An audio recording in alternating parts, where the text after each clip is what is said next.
Hello everyone, this is Jerry Stone. I came home from the antique store with something interesting.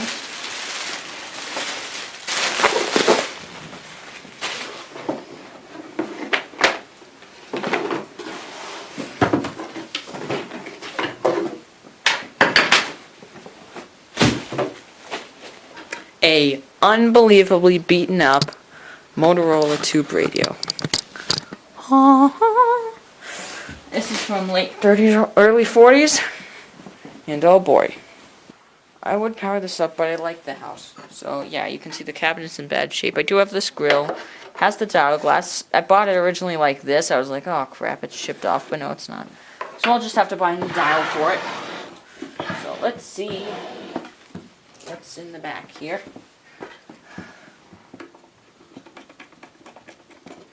But not AccuWave Magna or Zenith would have sued the crap out of them. There we go. Ready? Reveal time in 3, 2, 1. Ta-da! It's Dusty. Breaking news. This is Dusty. But here's our chassis.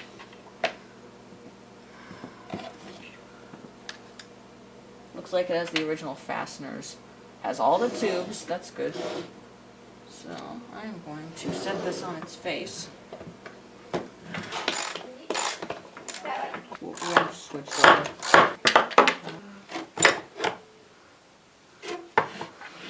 Sounds like it didn't break.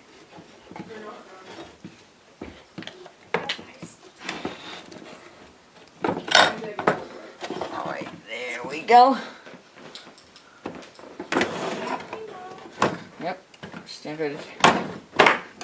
It's AA6. There's our dial glass. Woo! It's in one piece. Let's be careful with that. Want to keep it in one piece. And there's our radio. Huh. Retaining clips, retaining clips. You go in there. There's our chassis. It's in wood. Sorry, our cabinet. That's incredibly dusty. And yep, bad glue joint. Luckily, there's only one of those. I'll probably redo all the glue joints though. Right. Unabused speakerphone. So how's this old boy doing? Tuning capacitor's probably jammed.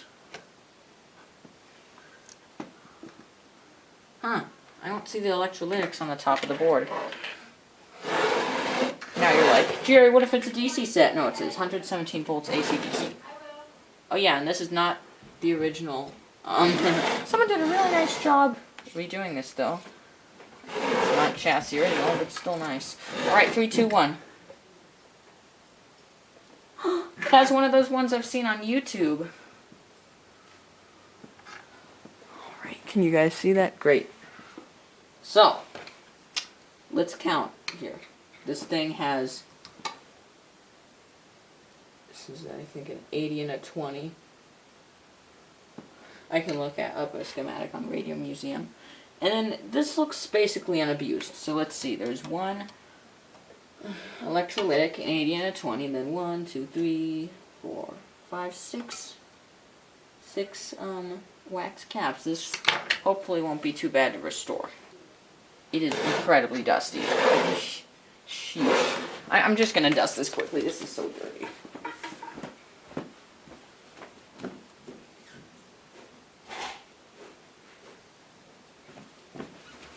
A disgrace to humanity. I'm using Kleenex.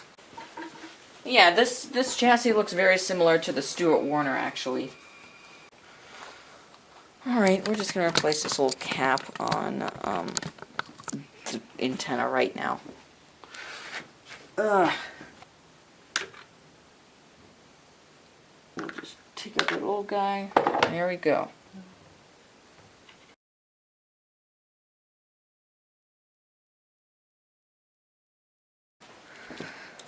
Think it'll work?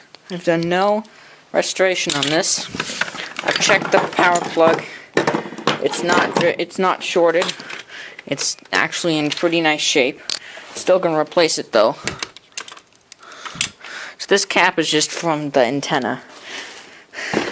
So let's plug this in. And why the heck did that happen?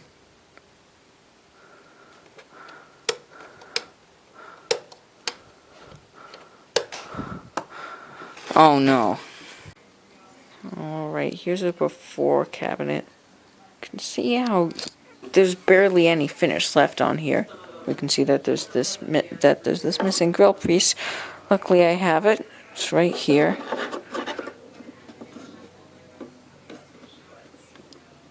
That's probably why I was kind of bending in and pushing. This is the original grill cloth or something close to it. You can see the color of this underneath.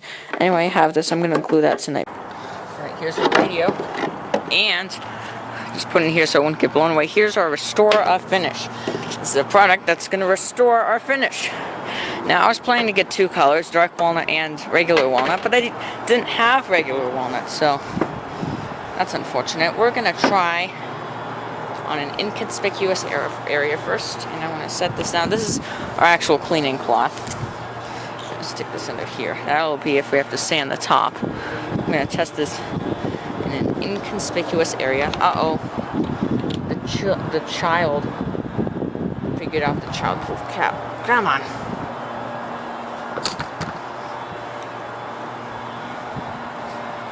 This is great. Anyway, it's fine.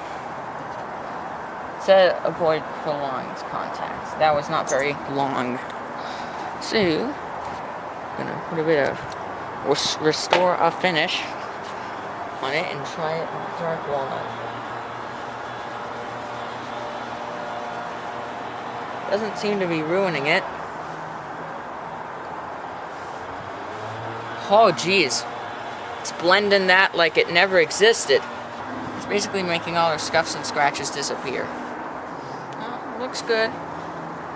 Radio looks nice, I'll tell you that. Now this stuff on the bottom, this is fake wood. It is printed veneer. So I'm basically doing this just to reflow the surface. And obviously Restore Finish is not going to work on the black areas. So it's not perfect, but I don't think this is ideal conditions. Like, they set up every single aspect of their promotional video. This is all fine, it's all fine. It blends closely enough. I'm okay with it. I still want to get rid of that black splotch in the middle. It doesn't look perfect. You can see where I didn't quite sand off all the original, but that's physics, not physics. That's color matching. It ain't gonna be perfect, but it'll be good enough.